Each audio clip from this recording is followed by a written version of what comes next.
Hello and welcome to the Dom and Slevs show. I'm Dom Hennequin. And I'm Slevs. Hello. Just Slevs. Just Slevs. Just Yes. Slevs. Yeah.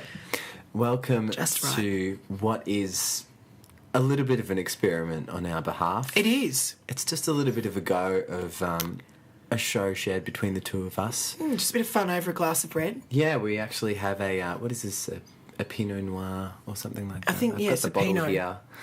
It's, We're drinking a little Yering. Little Yering. Yeah. Oh, I dropped a bit there. It's a little bit of a spillage on the glass there. It's a lovely drop. From the Yarra Valley, 2012. Oh, is that good though? Like, That was an all right year, wasn't it? that was not. It was an okay year. What did that year bring us? 2012. What did that bring us? Was that the return of Big Brother? I feel like it was. Oh, well, maybe it wasn't good then. No, Sonia Kruger. Didn't she shape up and then ship up? And then ship out. Yep. She wasn't shipped out yet. Someone should ship her out. But Somebody Slevs. Get her on a boat. Who would be your Get her ideal Big Brother host? Do you reckon? That's a good question. I think it needs to be someone fun, like... I think Trevor Ashley should host Big Brother. He'd be great. As one of his characters? I mean, as like Liza. As Liza. You know, the hell with it. Why doesn't Liza Liza herself should host Big Brother. I mean, Yes. what's she doing at the moment? Nothing. Not very much. Nothing, just snorting some lines. That's about it. No, we shouldn't say that. No, you can say whatever you want here. It's a safe space. I feel like we should let the audience know a little bit about each other. We should. Slevs, why don't you do... who are you? Who are am you? I? I feel like I don't know you anymore. Who are you? What is the essence of Slevs? That is not what I asked. But it's what I want to know. Look, I am... Yes, well, I'm 23. Yeah. He's single. I am single. He's Hello. 23 and single. Do you I'm like single. long walks on the beach? I don't mind them. You don't... Don't you just said no. Do you like long walks on the beach? No. No, I don't. No. Yeah, and put that on your profile. No, I wouldn't put that on my profile.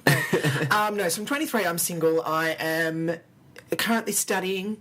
What are you studying? I'm studying creative arts, as every 23-year-old is doing, I'm sure. Look, I'm about to graduate with a degree in creative arts drama, and I just... Well, what good does on that you. mean? What does that... But then I don't know what to do. Like, what does that mean now? Well, you can teach.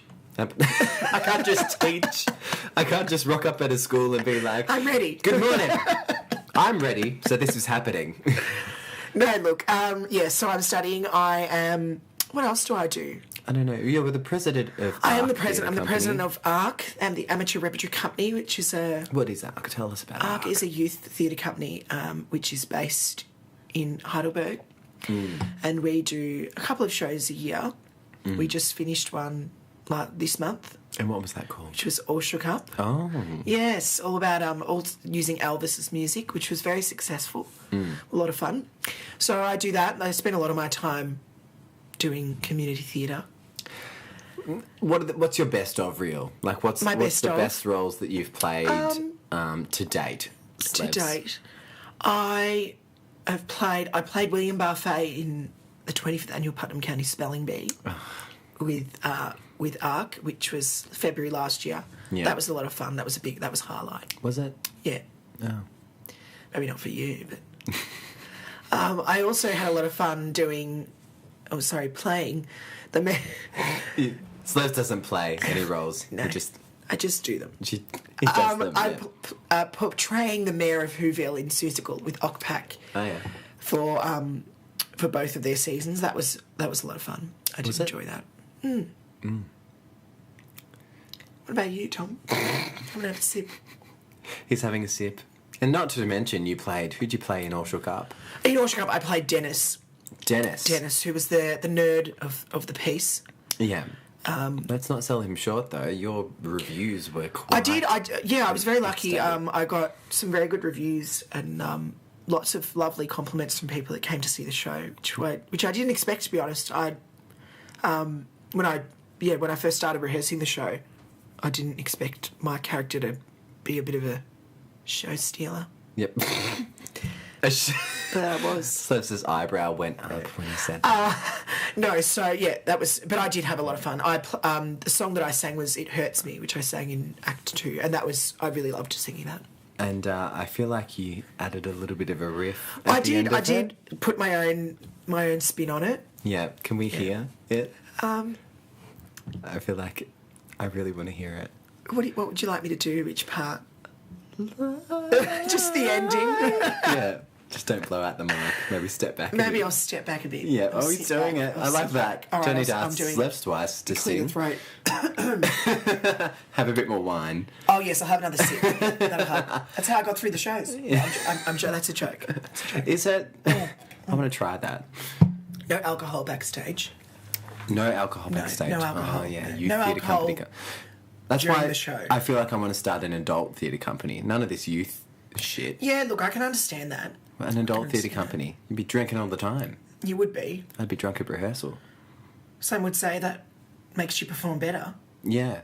Wow. Who says that? Not you personally. Me? Who's been saying these things? Go on, give us your note. All Come on. right, hang on. To find someone like you. There you go. Wow. That's just it. Thank you. Our whole crew is standing up right now. Yes, they are. Yay. Yes, all of them. Yeah, all of me. No, thank you. So, no, I did have a lot of fun doing that. So. Yeah, well, you were fabulous in it. Thank you. Thank you. And what about you? Tell us about yourself. What is there to tell, Slevs? Not much. No, I'm joking. Wow. I just feel like you're being a bit rude today. I'm sorry. That wine's making you a bit sassy. Yeah, it's gone to my head. I kind of like that. I'm Dom, and yeah, as I said before, I've just finished studying creative arts drama with a minor in film and creative writing. No, there you go. That's fancy. What the hell am I going to do? At Deakin University. So fancy. I hate that guy. We'll talk about that later. It's that Iggy Azalea, whatever her name is. Oh, right. Yeah, we'll talk about her really later heard anyway. that song. Yeah, more to come. Yeah. More to come on that front. But yes, I'm an actor as well, I suppose you could say, and a writer and performer, and a singer, and all that stuff. And a host. I host my own podcast, and I hosted a show on Channel 31 for a little while. And I'm currently in the Addams Family with Okpak Theatre Yes. Company. You didn't say what you were in right now. Oh, no, I didn't. You No, I'm rehearsed sorry. as well. How rude of me. Yeah. I am currently rehearsing for Bonnie and Clyde with Fab Knobs Theatre, Yes. which is going to be an Australian premiere of the show. Yes. So that's exciting. And not to sell myself short, I'm in the Addams Family with Okpak Theatre Company, which is going to be a Victorian premiere, Yes. I believe. Well, Yes. an amateur premiere, anyway. Non-professional. Well, I don't like that. I don't use that word. I don't use that word. I feel like I'm... what would you say? I'm off Broadway. I feel like that's what amateur theatre is to me. All right. It's not amateur, it's just not on Broadway. And, there's nothing wrong with that. Yeah, but that's really fun at the moment. And, yeah, I'm just happy to be here. I'm just happy to be here, guys. Yes. Drinking with you. Drinking responsibly. Yes. Well, I don't know about that. We've got the rest of the bottle here to go. We'll see. We'll check in on how responsible we're being by the end of the show. Let's get stuck into it today, Yes, let's. though. So, you and I both saw Les Mis on Sunday night here in Melbourne town. And it was one of the greatest nights in musical theatre ever, wasn't it, Slevs? Wasn't it, though? Yes. What do you think? I really enjoyed the show. I really, really did. It's the first time I've seen a professional version of it on stage. I'd only seen a couple of amateur versions, and the film, obviously, came out a couple of years ago with Hugh and Russell. And then I did see, I've watched the DVDs of the 25th anniversary and that sort of thing. But yeah, I really enjoyed it. I thought some of the performances were fantastic. And I think the new, what they've done with the new version of the show is really, really fantastic. They use projection and just the whole way the piece looks. It looks really good. I was speaking to one person after the show, and all he had to say was there was no, there was no rotating barricade. I was like, yeah.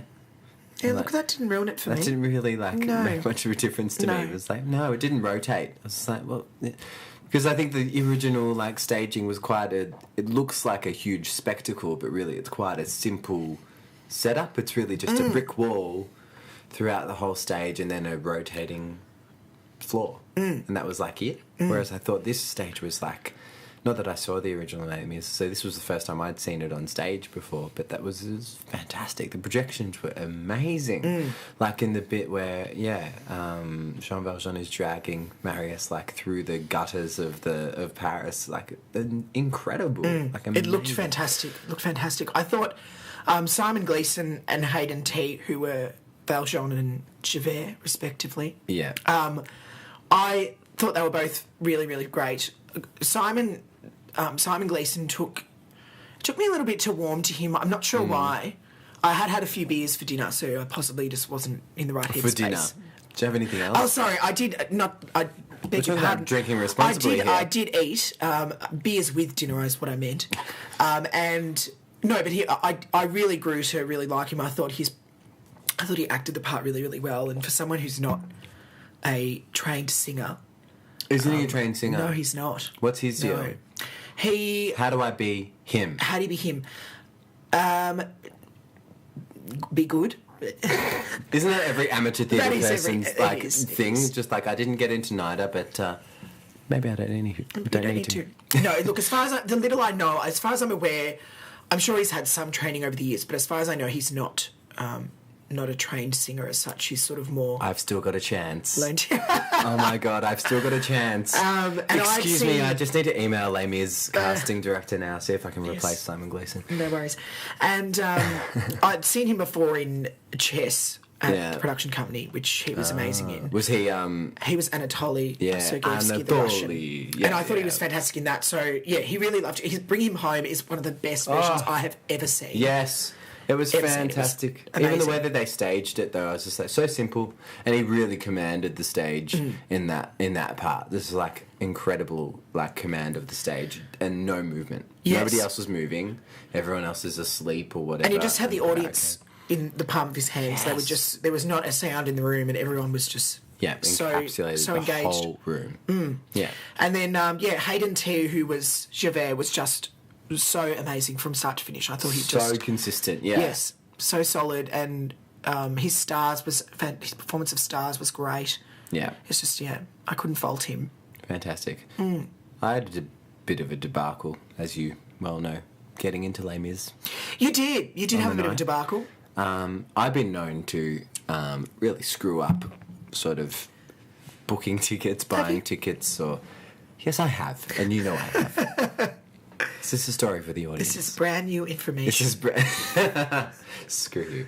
No, so I was sitting at the dinner table with the Slevs, the whole Slevs clan. At a restaurant that will remain nameless. Mum, Dad and Slevs.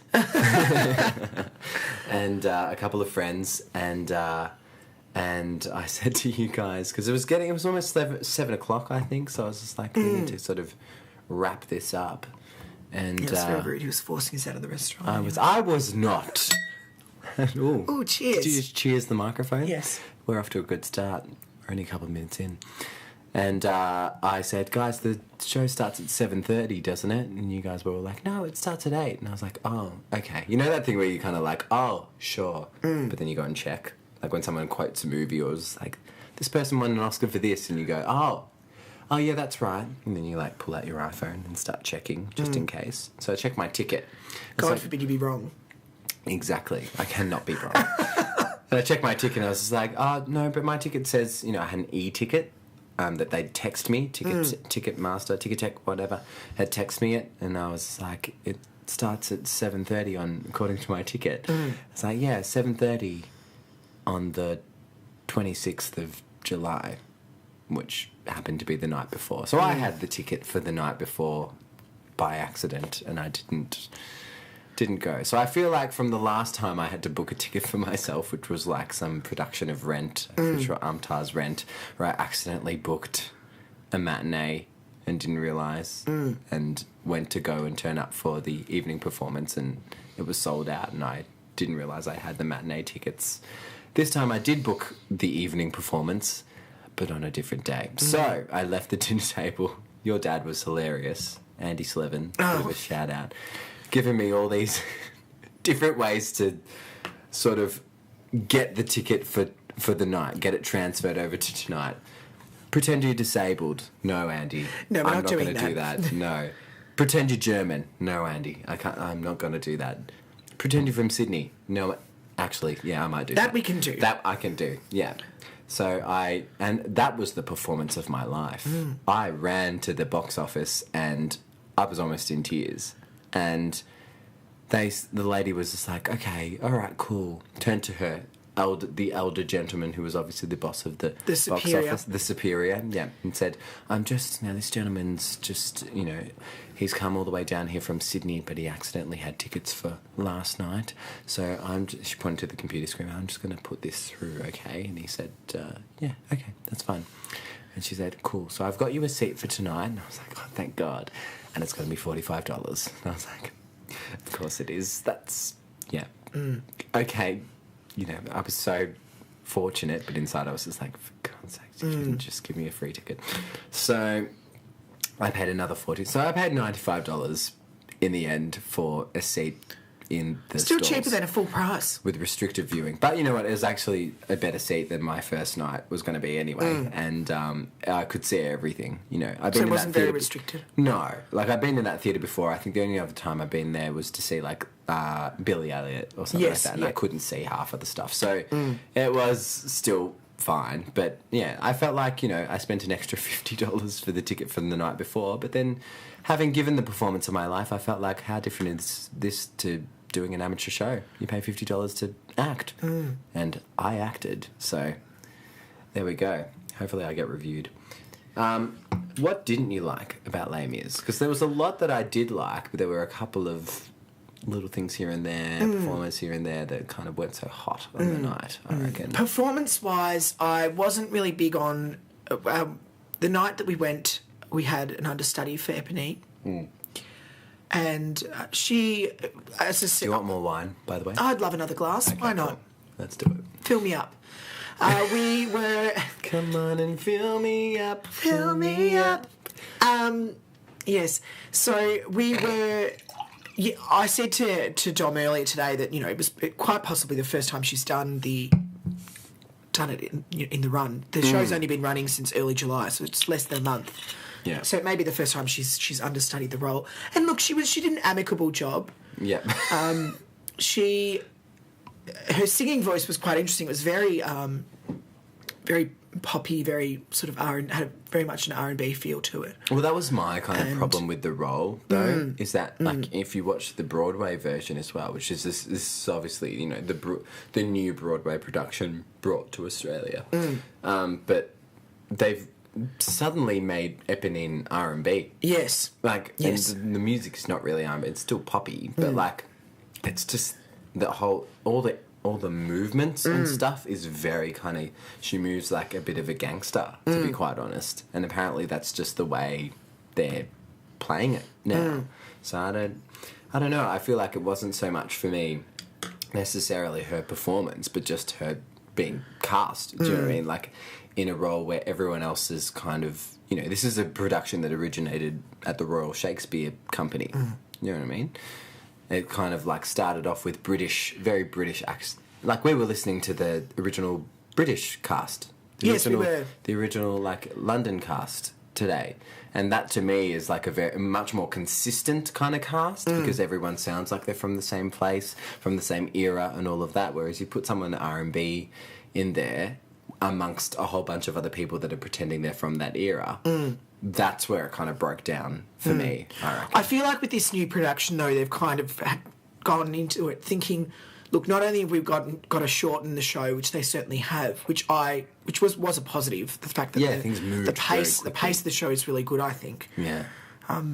But I think they've also kind of thought, look, we've really got to make this more appealing to a 21st century audience and pop things up. So with not only with her, but even with characters like Marius, who can get away with it to an extent, I guess, because he's meant to be the young lover. Yeah. But the Marius in our production, Ewan Deutsch, I think his name is, has a very pop sounding voice. In fact, I feel like you've got a little bit of it. Look, I did. Ready to go. I did. Let me just find that while we. One of my favourite things in the world is to hear the albums that musical theatre stars release where they cover sort of like pop songs or like everyday, number one hits around the globe, and I feel like Ewan has done a great job here. But it's just quite funny hearing musical theatre performers interpret certain things. But he's very poppy, so he's interpreting musical theatre songs on his album in a very like pop-oriented way. Acoustic pop kind of way, yes. A little bit different, with a guitar and just his voice. What have we got there? So his album... something up. Yeah, his album's called Let It Sing, and he does songs from Next to Normal, Colour Purple, The Wiz, Catch Me If You Can, as well as a couple of others. One of the songs he does is I'm Here from The Colour Purple. Oh, that's a favourite of mine. It is. I do like that song. So I'll play you a bit of it. Let me just... This is off Slevs' laptop. It is off my laptop, yes. Yeah, we're a very professional production crew. Yeah, very much so.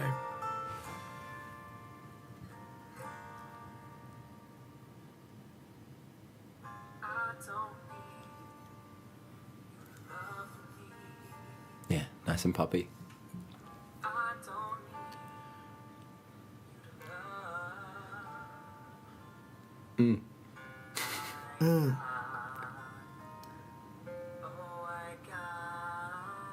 Ooh.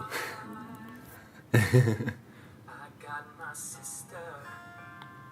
I can feel her now. She may not be here. I feel like he's got like a kind of thin voice. Yes, and this was my... We might pause that, but this was my thing with the role of Marius. I think I'm just used to hearing Marius's with a bit of... Like a rich... bit of balls in their voice. Yeah. And he just didn't have that. His voice was very restrained in the role.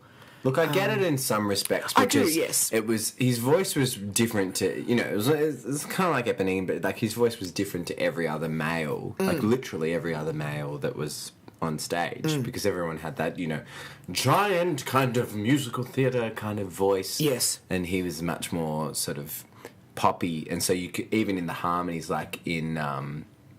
A Heart Full of Love. Do you hear the people? No. Oh, no, do you hear... No. The one... One Day More. One Day More, yes. Yeah. I could hear him very clearly. So, like, it wasn't sort of like, I suppose you could overpower him with volume, but you could definitely hear his voice piercing out. Like, you could pick it out. So I feel like that was probably what they did. I feel like that's what they did. I think, look, my thing was... I thought about this the other day. Look, the actual characters of Marius and Cosette, I understand they're necessary. You need to have, the two young lovers for the story. Otherwise, people need something to relate to. Yeah. But I know where this is going. It just doesn't matter who plays the roles. I actually just can't stand those characters. I can't stand them. Like, as soon as Cosette opens her mouth, the adult Cosette, because, well, actually even the child, because she sings that horrible song in Act 1, Castle on a Cloud. And I can't deal with kids on stage. But the adult Cosette... Do you know what Slev said to me just before we went in? He, looked at the thing and he was just like, oh, that's right, there are kids in this. Yeah. And then we went in. It was just... There's kids in it. Oh, God. But, yeah, the adult Cosette, when she starts singing at the beginning of Act 2, I just... I'm gone. I'm gone. I'm done. So... I feel like I didn't really enjoy Cosette's voice, older Cosette's voice, because her middle section was just a bit, belty, a bit forceful, and it just wasn't really coming through, but she could sing very high very well, and she could sing a bit lower quite well. So, but apparently, according to people that were there on opening night, or according to people that were there earlier throughout the run, she was a lot better. So I'm just assuming that, it is the middle of winter. Yes, people get sick, and so that's, these things happen, so... Yeah, people are going to be run down and stuff like that. But yeah, I thought the staging was good, and I thought the pace was really good. Yeah, overall, I really, really loved it, so... Yeah. Okay, let's move on. But I feel like before we move on, it's time to sort of... How do I put this, Slevs? I feel like we need to get the party started. Yeah, okay, let's do that. Why not? Yeah, what do you think? How do we do that? Sounds good. Well, there's a certain song with that title, Get the Party Started. Yeah. So why don't I play you a bit of that?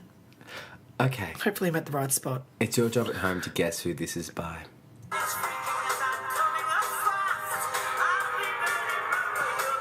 Hint, it's not Pink.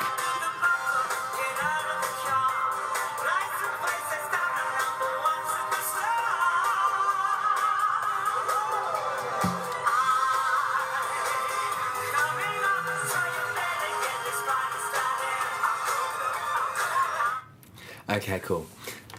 Let's move on. Yes, let's. Tell us, we're going to tell you who, at the end who that was by. Yes, we'll tell you at the end. Who We'll sang reveal that? that answer. If you haven't figured it out already. Elaine Stritch. Yes. R.I.P. Elaine. Oh, I laughed. Elaine Stritch.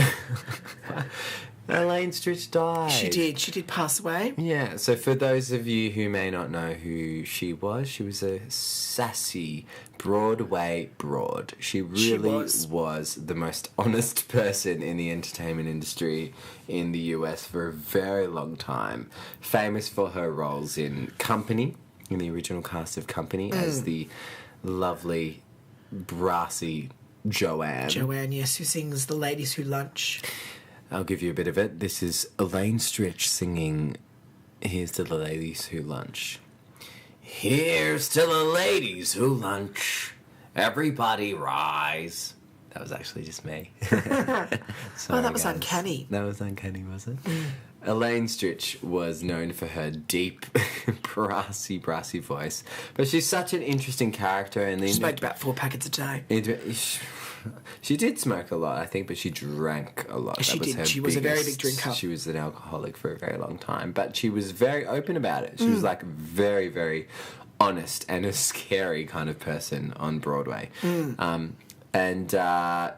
Very famous for being on Broadway, even though she only won a Tony when she did her famous Elaine Stritch at Liberty cabaret kind of performance. Yes, I think I've got that album. One-woman show. Yeah, it's a fascinating show. You get to hear that she went to school with Marlon Brando and sat between Marlon Brando and Walter Matthau.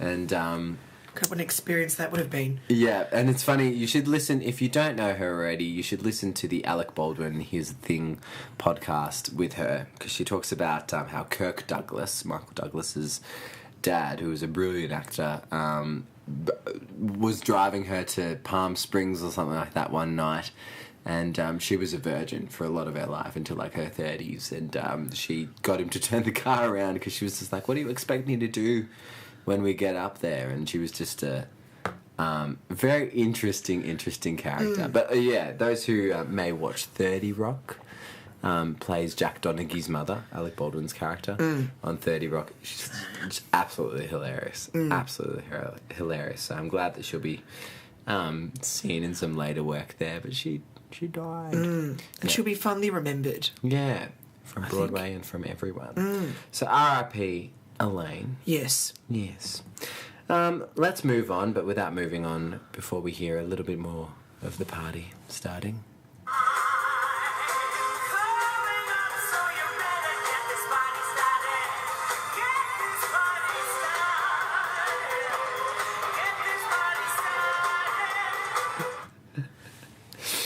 And I feel like we can continue with the party from here on in. Yes. Let's talk about East End Theatre. Yes, let's. What is this East End that I hear of? Well, I believe it is what they are trying to call the theatre district here in Melbourne. So this was they came up with this term last week, a couple of weeks ago. It was like Very recently. maybe 3 weeks ago. And they had a big sort of photo shoot to celebrate it on the steps of Parliament, I think it was, with all the casts of the 4 major musicals that are on in Melbourne at the moment. What are those 4 major? They are. So I feel like that speaks volumes. Yes, they are The King and I, which is playing at the Princess Theatre at the moment. Which I'm Is that seeing. Australian, Slevs? No, Okay. no, it's not. There's some Australians in it, some. Yeah. Yes. Okay. And that's I'm seeing it on Friday night actually. Ah, you're actually seeing it. Cheap tickets. Yes. Yeah. How cheap? Oh, like $60. Oh, that's all right. Yeah, it's not bad. So I'm seeing that. But yeah, so there's that at the Princess. There's Les Mis, of course, which we saw, which is on at Her Majesty's. Mm-hmm. There is Wicked, which is on at the Regent. Mm-hmm. And the fourth show was Rocky Horror, or It's Rocky Horror, which is on at the Comedy Theatre. Now, I look at these 4 shows and I kind of see a bit of a trend here. None of them are Australian. That's pretty interesting, isn't it? Australian musicals, what are you talking about, Tom? What do you mean? They don't exist. What do you mean they don't exist? There are great Australian musicals like Name one. The Hat Pin. Do you want to give us a bit of The Hat Pin? You prepare sure. something from The Hat I'll Pin. prepare something from the Hat Pin. Yeah, I think what's... Excuse that. Have you guessed who it is yet? Yes. Yeah, if you're guessing at home, please let us know. Send us a tweet. The point that Slevs and I are really trying to make, so they've really tried to group the theatre district, I'm using air quotes right now, of Melbourne into one section, into like a Broadway-like or West End-like kind of scenario. And really they've put together, you know, the Regent, the Princess, Her Majesty's and the Comedy Theatre into one kind of East End kind of group. But the problem with that really is, where are the Australian musicals? Here's one that could be in the East End sometime soon, I feel. This is The Hat Pin.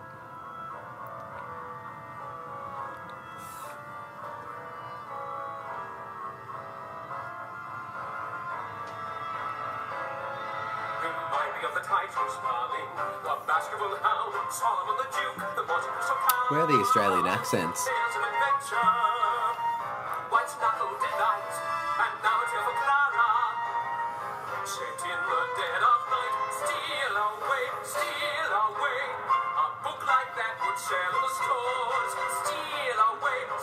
What song is this? This is called Steal Away. What's it about?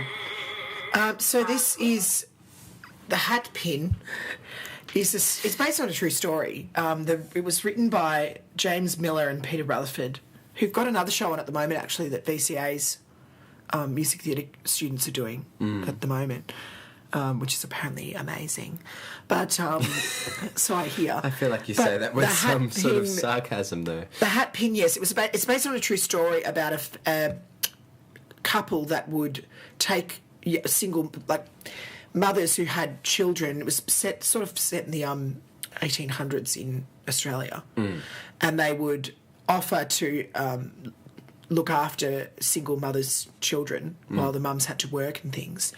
But they would often end up murdering the children, and they were then found they were then convicted and jailed, etc. So they murdered them with a hat pin or something? Is that was? I'm not sure how exaggerated that part is, but yeah, there's a suggestion that they would murder some of them by sticking a hat pin through the child's eye. Yeah. Which is a graphic image, but anyway. Yeah. So they wrote a musical about it. Yeah, I just don't get that. Like, it's very... I feel like when you look at Australian musicals and you just go, why aren't they working? If it's like, what's the concept you've brought to us today? The hat pin. Okay. Oh, that sounds fun. And they did. It was produced. They did it in. Well, who was it? Caroline O'Connor was in the show, that. and it was Barry Crocker was in the show as well, who's an older Australian actor that's been around for years. But they did it in.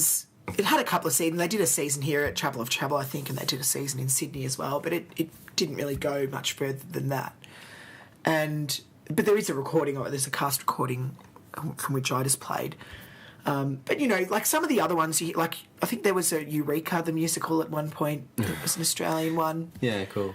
Which was all about the Eureka Stockade. But because I have problems with Australian movies that sort of actually make it overseas. I think that's the big thing for me, is that either I feel like you can produce something in Australia that's going to be big in Australia. Like, what's the last thing that we really produced that actually went to Broadway? Probably The Boy from Oz or something like that. That's it. And maybe now King Kong, which really wasn't like that altogether. Like, there was a lot of... No, and the director was still American. It wasn't Australian. Well, that's true, yeah. But, like, King Kong was kind of like an interesting concept and with great elements to it, but a bit of just a messy book. And the score was just very, like... apart. Like, it really did fit. Like, and you look at the list of contributors to it, you know, Sarah McLachlan and other people. Like, so many writers. too many cooks. And, you know, where has the Australian musical gone? Well, it's never really got here. So There's never been a huge Australian success story, except, I guess, The Boy from Oz. Yeah, but even that was like the buzz around that has kind of like only been about Hugh Jackman, and very little has it been about kind of like the book of, you know, nobody's going around going like the book. Yes, and that was also Boy from Oz is like amazing, or you know the score is you know. It was also more likely to succeed because Peter Allen is known overseas. Yeah, because and Liza he Minnelli lived a lot of time. He spent a lot of time is over a there during his character in life. He was married to Liza Minnelli, you know, and those characters were in the show. So, you know, Well, I feel Liza like that Minnelli appeal. and Judy Garland. I mean, Yeah, exactly. They're both characters in the show. That's a pretty big kind of draw card. I mean, I guess the only other sort of Australian musical at the moment is Strictly Ballroom, That's which true. is on in Sydney at the moment and it's coming here Yeah, it will next come year. here. Yeah. It's not getting great reception in Sydney. So it'll be interesting to see what happens with it. But even that is kind of quite depressing as well, because a lot of what's happened with Broadway and the West End, I suppose, the West End are doing movies into musicals, and Broadway are The doing Bodyguard. Yeah, and Broadway are doing, you know, jukebox musicals. Everything is like a movie into a musical, or, you know, a jukebox with, let's pick a band and write a musical with their songs. Like, Yeah. it's quite... the original stories are few and far between. Yeah. And so I guess it brings us back to the point of, like, what is the point of having East End theatre? Like, you've labelled it something fantastic, but Yeah. it's been there all along. It has But been it's there just all that along, and what are we these- doing with it? And what is benefiting Australian art, Australian work? Where is That's it? right. That's right. I think these, like, yeah, as you say, the actual theatres that these shows are in, some of them have been around for many, many years in Melbourne. And whilst I think it's great that we're celebrating the fact that these shows are doing very well and lots of people are going to theatre, and, you know, there's 4 shows on in Melbourne and they're doing, they're doing well financially and also in terms of reviews. Yeah. The fact is that they're not Australian, and whilst they have Australian casts, the majority of them, Yeah. you know, one of the leads in The King and I is not Australian. Yeah. He's an What is he? American. He's American. It's now Lou Diamond Phillips. It was Jason Scott Lee. Where's he from? What has he done? Lou Diamond Phillips. Yeah. He's done a lot of films, American films over the years. Okay. He's an Asian American actor. And because they made some joke about it, there was something floating around the internet. Once Jason Scott Lee became ill and they needed to find a replacement, they said, "Oh, we need to find an Asian American actor with another three-pronged name." So that's very rude, but but yeah, that's what I mean. Like, there's, you know, things like that. It's like, well, you know, why do we have to give these parts to foreign actors? That's true. And that's my problem with a lot of the American musicals that come here. It doesn't necessarily create a... You know, I'm not necessarily saying that we should be creating celebrities out of all our musical theatre performers, but we should be doing that over simply casting them so that we don't notice that they're not the people on the soundtrack. That's right. That's You know what I right. mean? Like, Wicked was an interesting one for me because it was the first musical that, like, I was very into and knew a lot of information about. So I knew who the original Broadway cast was, and I had watched, you know, like so many of us, like 50 million videos of Defying Gravity by different people playing Elphaba on Broadway, and worked out who was my favourite and who was, you know, and when it was coming to Melbourne, I was a little bit sour already because I was kind of like, I betcha they'll cast somebody plain, you know what I mean? Yes. So that we won't really know, that will literally sing the score and obviously do a great performance and get good reviews and all of that, but because I've spoilt myself by watching so many other women, you know, nail these songs in so many different ways and really make it their own, I feel like Australian performers aren't afforded the opportunity to make those kind of songs and performances their own because they have a job to stick to. Yeah, because the we're always format. getting them the second hand. Yeah. They're always a second hand show. Yeah. So I feel like this East End theatre, idea that has been put forward is not really going to make any sense, and it's not going to come to fruition until we actually start funding. I'm going to quote Paddy Lapone here, but sort of like they should charge the taxes off of the producers and build a black box theatre where they foster new work, like where they actually look at new musicals and look at the potential for new musicals and original Australian work and foster it. It doesn't matter if it gets bad reviews or whatever.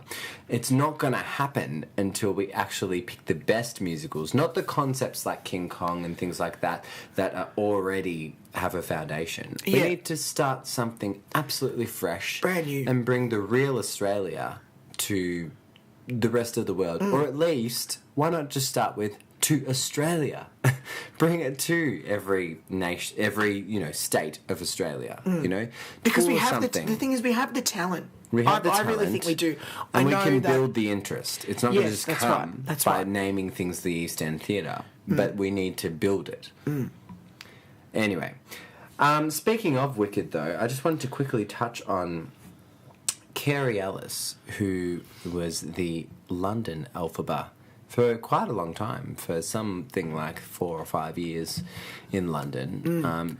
Awesome voice, sort of aligned herself with Brian May from Queen and released a couple of albums through that. She's got a very rocky sound to her voice. Very rocky sound, yes. Sort of was discovered in We Will Rock You. But what's interesting about this, these musical theatre performers, like she's very rocky and all of that, but she went to RADA. So, you know what I mean? Like, so, all these people that do get the big roles always, have gone to these academies and things like that. So she is trained, but she's got a rocky voice. I just, she was one of the Elphabas that I watched, before I went and saw Wicked. And she's just got a really, really unique tone to her voice. Anyway, she's been away from Wicked for a few years, having sort of left the West End company in like 2010 or 2011 or something like that.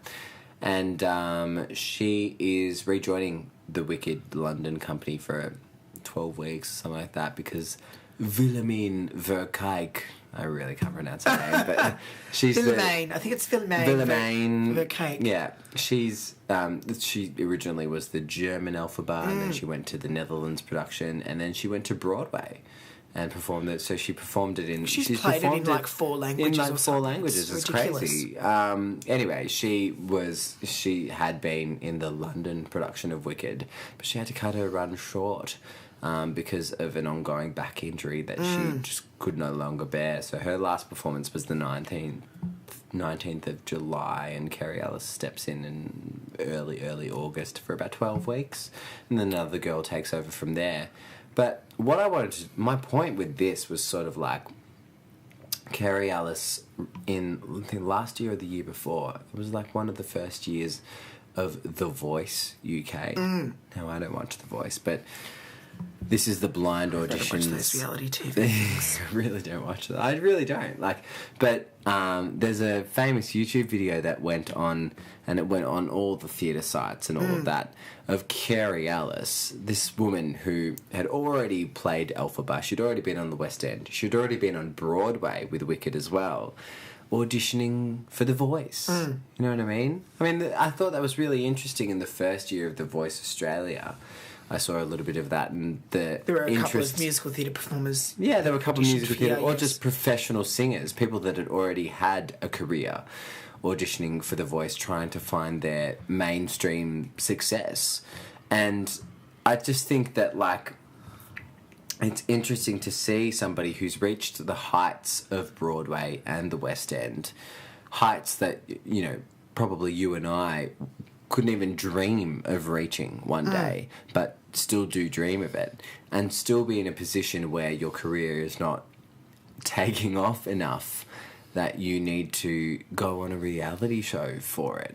And the sad part about it was that nobody turned around for her. No. She got knocked back by the Not judges. one, yes. Not one. I feel like in situations like that, you have to kind of play the success card. Pretend at least you're successful.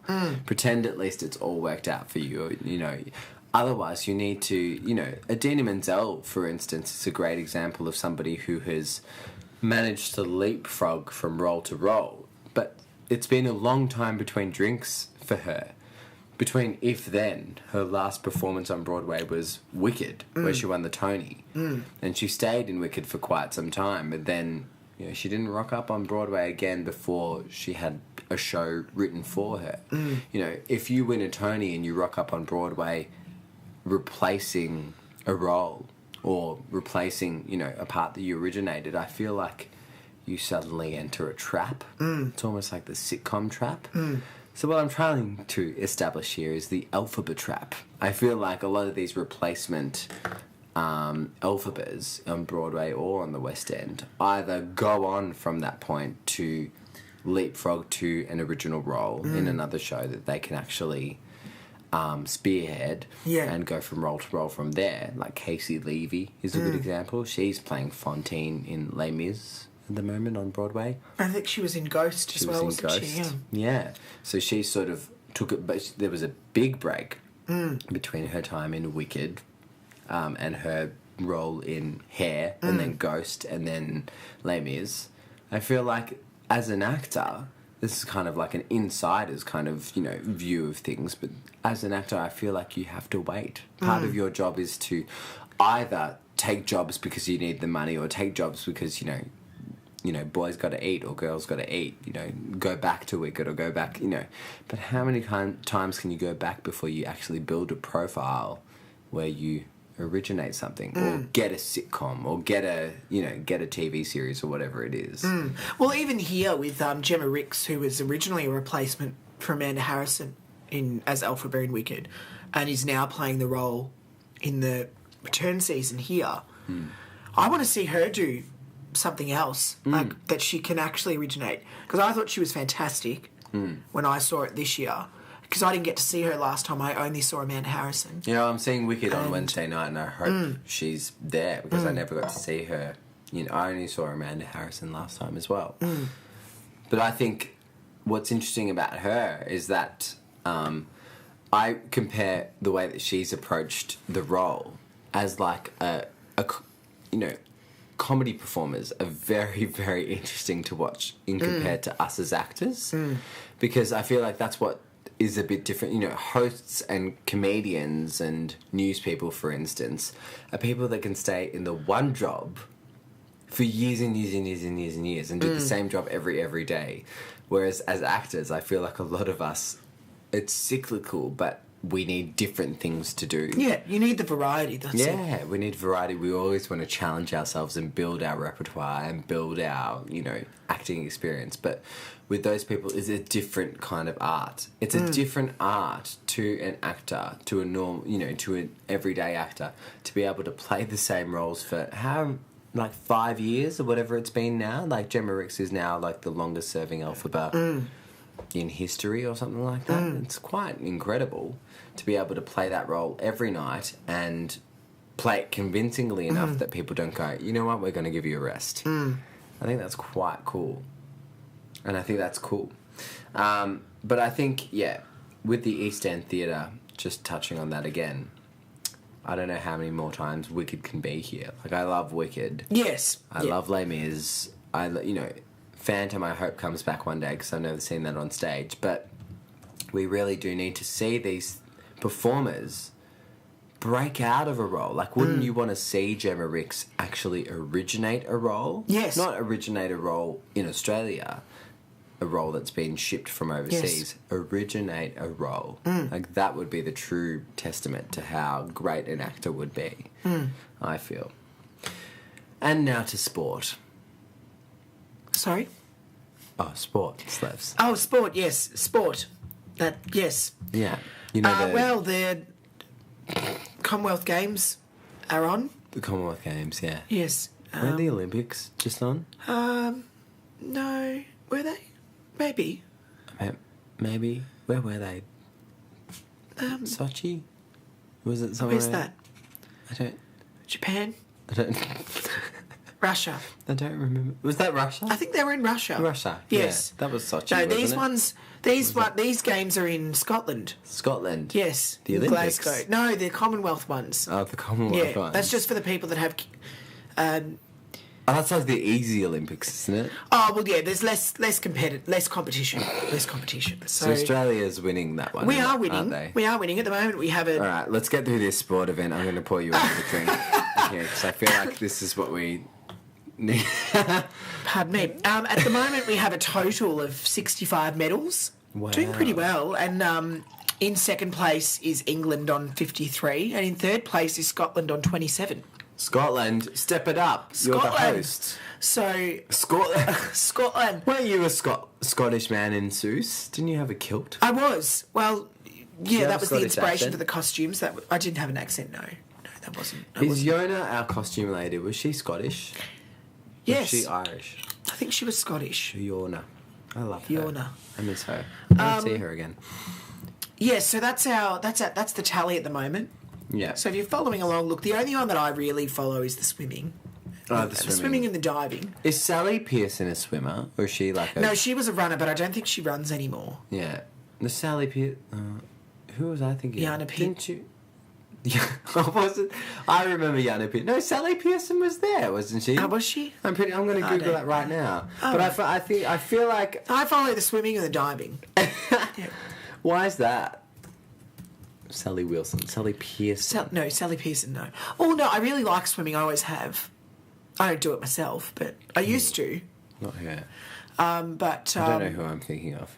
No, I'm not sure. I can't remember. But no, I just really like the swimming. It's Yeah, you swimming's get really good. into it, you know. What do you think of Ian Thorpe's whole thing of like coming out and all that whole deal? Look, I like good on him for finally doing it. I mean, we've all been sitting there for years in front of our screens thinking, Oh, Slevs. oh, come on. Come on. But like, I felt for him. I cried the next day. Oh, I didn't feel for him. I was just like, yeah, good on you. Like, But like, But I he's been think gay as I the days cried at long something since- that Ida Buttrose said because she said something like it wasn't so much about him.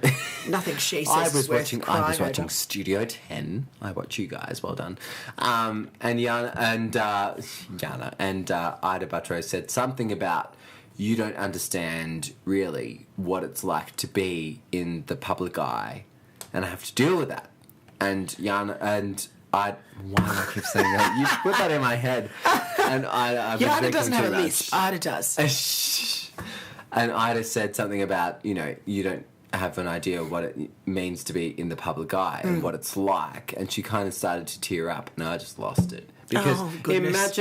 imagine being told, because that was the deal with Ian Thorpe. He was told when he was 16, pretty much by the media, he was questioned about his sexuality. Oh, yeah. And if you were questioned that yes. early, like we were, like I went to a boys' school, you went to a school.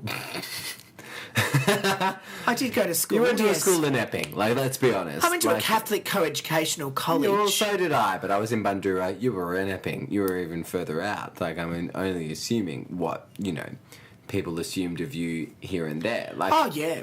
you know what I mean? It's a thing that exists, and it's if you're told when you're 16 that you're gay, immediately you're going to go, no, I'm not, Yeah. because you just want to get through the day. But I think Ian Thorpe's whole thing was just like, sort of like, I can't lie to the public, so I must have told the truth. So I need to stick to that. Yes. And then finally realizing, how old is he now? Like Late 20s. No, be 30s? about- Early 30s? yeah, Has to be by and now. to figure out that you're gay, to actually accept and sit down and discover that you're gay, like that is Look, I totally understand how So much... hard. Yeah, I understand how much pressure he was under.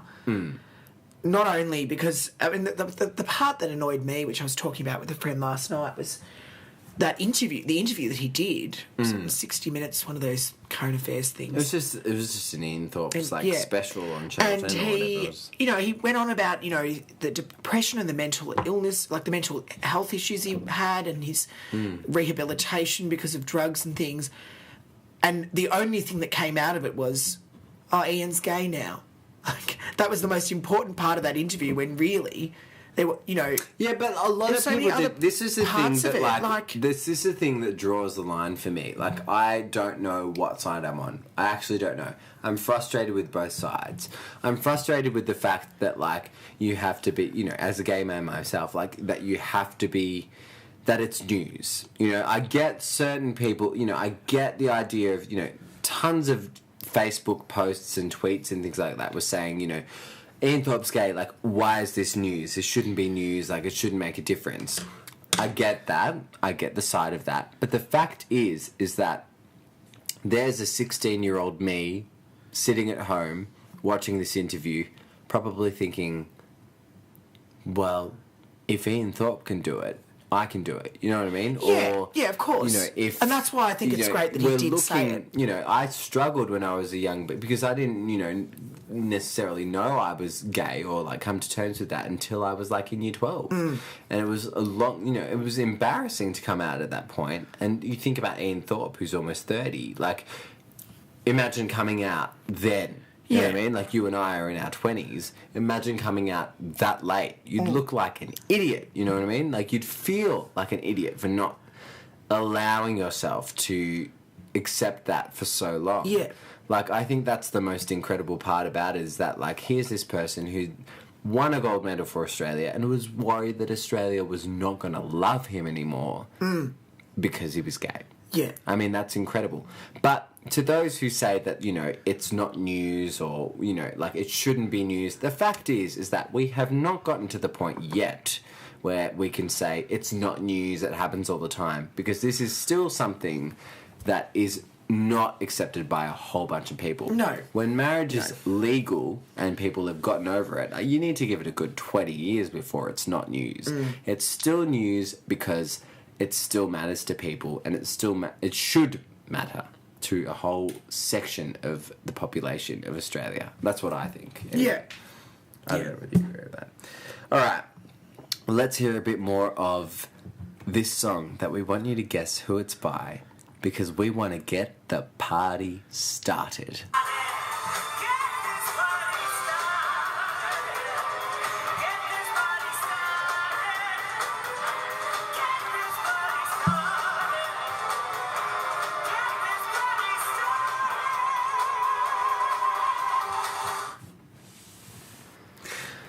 Let's start a new segment, Slevs. Yes, you're listening to Dom and Slevs. Yes, you are listening to Dom and Slevs, by the way. I'm Dom Hennequin.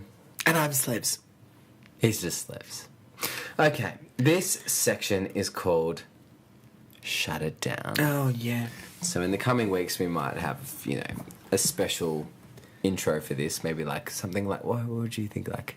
We will sing a jingle. Maybe some famous people doing a jingle. Maybe like Cher. I don't know how to do Cher. Shut it down. Shut it down. I'm Cher, bitch. What about Tina Turner? Shut it down. What was that? Shut it down. So this is called Shut It Down. Yes. This is a bunch of stuff that Slevs and I have problems with, and we're going to try and find things every time we do this show for it. I'm just going to name some things that we have problems with, and we're just going to spitball off of there. Okay? Puffer jackets. Hate them. Hate You them. hate them. With a passion. I feel like I don't hate anything in my life. No, I hate puffers. And I have a number of friends that own them and wear them. Yeah. Not naming names. I have a puffer vest. And I cannot stand them. Look, I understand they keep you warm. Put on Do they though? Because I have a puffer vest that I got from Rivers. Please don't judge me. I know they don't pay their workers very much. Please don't judge me. Don't they? Yeah, look. If it's made in Bangladesh, don't get it. Yes, That's what I would say. Yeah. Yep. Don't roll your eyes. But puffer vests, I gave them a go, and I feel like I heralded a bit of a style for myself. But the problem I always found with them was if you wear a jacket over it, because like your arms are not warm. So if you wear a t-shirt and a puffer vest, and it's the middle of winter, you're doing it wrong. They're impractical, and that's what a lot of people do. They just wear like a t-shirt or a shirt underneath with a puffer vest. But if you can do it, that's fine. But I'm very skin and bones, so like I get cold very, very easily. So it just was really impractical for me. But like some people can pull them off. But you know what? I'm getting to the end of my tether with puffer vests. I feel like it needs to be shut down. And it looks like you're wearing one of those like blown up mattresses on your torso. That's what it looks like. Do you know what though? It is actually like Put a coat on.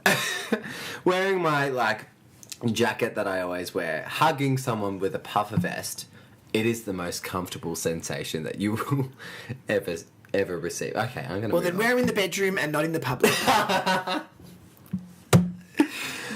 Get this party started. I feel.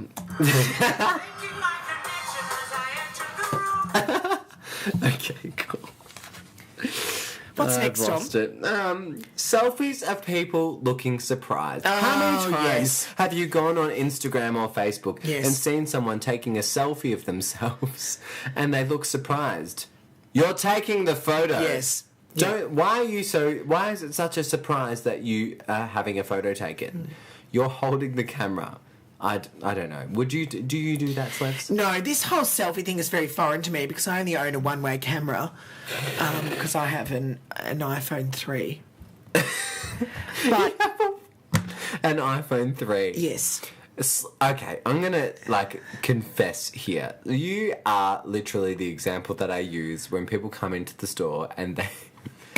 I work at JB Hi-Fi and they have a smashed phone. oh great. You are literally. I described to somebody the other day. I don't even remember where I was. I think I was at a wedding or something like that. This friend of mine, that's you, whose phone just pops out. It just literally launches out and ends up on the floor. I do not know how you do it. It's got a mind of its own. It's good. We were at a restaurant a few weeks ago at Tiamo, I think, on Lygon Street, and the waitress had come up, and your phone ended up. You were on the opposite side of the table. The waitress was standing next to me. Your phone ended up on the other side of the room. I do not know how you can achieve that, but I feel like you may be in the Commonwealth Games It's a gift. sometime very soon in some sort of secretive phone throwing exercise. Competition. Stop breaking your phones. Put a cover on it or something. You Yeah, need a look, I cover on should. that I thing. really should do that. But these selfies thing. Look, I can understand a group photo Yeah. with, where someone takes it and it's a selfie. Mm. But these selfies of people on their own in a mirror or out at a nightclub. In a what? Oh, sorry. Mirror. In a mirror. In a mirror. You've corrected that. In a mirror. Not a mirror. Not a mirror. In a mirror. They, or in a nightclub or wherever they might be that, look like they've been caught. Like Caught off guard. You caught me. Yeah. No, you didn't. We didn't caught you. We didn't catch you, I mean. And moving on finally. Photos of food. I'm not sure how I feel about this. I'm kind of over it, but then the other day I made baked beans. Baked beans. Ooh. Baked beans. With some eggs on toast. I did see that photo. And I took a photo of it. I didn't like it. I think you did. Oh, did I? Oh, I feel like you everything. did. I like I it. don't know why I took a photo of it, but it's become this kind of involuntary thing of just kind of like, oh, I made a reasonably good meal. Photo. Instagram. I can, I can understand the trend. I can understand it. People want to share, especially when it's, when the people are out at cafes and things and they want to share what they've eaten and say, oh, come and eat here, it's really good. Yeah. But I am over it. I'm over it. I am really over it. Yeah. I just feel like if you have a personal account or whatever, unless it's a food account, then, shame on me for liking it, if I don't want to see it. And if you're like a professional food critic, fine. Most of the time, they're just regular plebs that are taking photos of their Moroccan curries or their, avocado smash with, baked banana or whatever the hell they've, Oh my God. whatever they've eaten. And it's just... I had a fight with somebody the other day. Let's close with this. About avocado. What happened? When did avocado suddenly become the fruit or vegetable? We don't know yet. Of the century. I do not understand what the obsession is with avocado. It's an awkward kind of vegetable. Look, I or do fruit. love some avocado. It doesn't taste like anything. It tastes like if somebody put an awkward textured kind of thing in your mouth that tastes like nothing. Awkward textured air. It's as if I had to eat awkward textured air. I have problems with polenta and avocado. Oh, look, I don't know just about do not polenta. find it that, like, appealing. Yet I had this conversation with a colleague the other day at work, and he absolutely, like, lost his shit at me because I'm not obsessed with avocado. Like, what happened? When did this become... And it's a fatty fruit as well, so excuse Look, me. it can add a few pounds, so I wouldn't recommend having it on a regular basis, but I do enjoy some avocado. I do enjoy it. I'm not sure what it is. I don't But know I whether just, like, somebody recommended to me the other day. I think there's a thought process of people don't view it as an unhealthy food. People actually view it as a really healthy thing. Like, oh, I'm having avocado. How healthy My is best me? friend, James, if you're Yeah. listening, like, avocado. Look, I'm on going to toast. use avocado I'm being instead of healthy. butter as a spread. Yeah. I'm healthy. No. No, you're not. You're eating, like, the fattiest fruit around that doesn't taste like anything. I don't understand. But this person lost their shit at me, and I was just like, excuse me, but, like, I'd rather have, like, to be honest, I'd rather have bacon and eggs on a piece of toast. Somebody was just like, no, you need to go to this. I was talking about a place that I'd been to where I was kind of like, it was alright, it wasn't great. And they were like, you need to try the avo on toast there. I was just like, I can make avo on toast at my home. Yeah. I don't need to go You out can. and get You can. $60 avo on toast when I could pay $2 for it, really. Look, on that note, Yeah, look. I feel like we've reached the end of our tether. We have. What's coming up this week for you, Slevs? What's coming up? I am, well, university, seeing The King and I on Friday night, so What are you expecting out of that? Lisa McCune? not much. I'm not a Lisa McCune fan I've never really been by drawn any to see it stretch of on the stage. imagination. I've never seen her on stage. I have seen her in a couple of things. Just bland. Just Just bland? very Oh, bland. no. Very bland. Yeah. Which is why the role's probably perfect for her. Yep. So it'll be interesting. And there's kids. And there's kids. Well, we all know now. Lots what of kids. Slevs thinks There's a of whole kids. song about kids. Yeah. Getting God to help us. know you. Getting to know all. Stop. I want to take, hold on, stay in that pose. I'm going to take an Instagram of Slevs in this pose right now. This is what Slevs thinks of kids. So if you want to know what he thinks of kids, go to Dommygram. That's my Instagram name.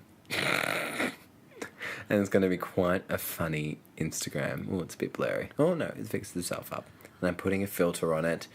I think that's perfect. Ex-Pro Valencia. What? Isn't that what that selfie song?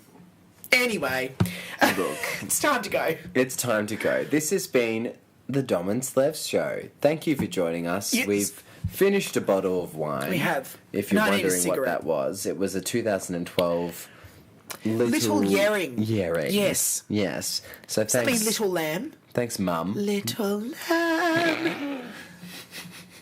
We'll hear more about that in our weeks to come. All right.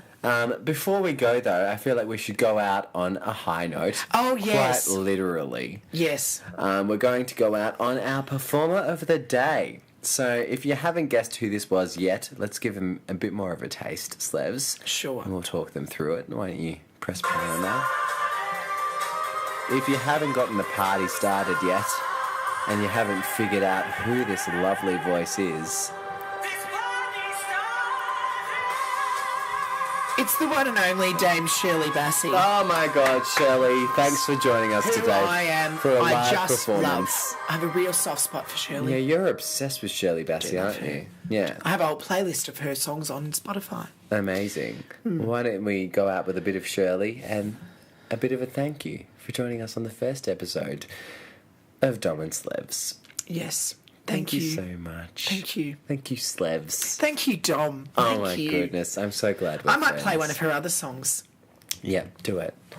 Start it. We'll leave you on this. All right. We're Dom and Slevs And hopefully we'll see you again. very soon. Goodbye. Goodbye.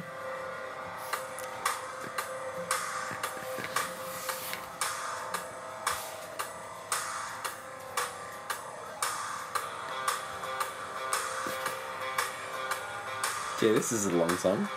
Yeah, it's a long intro.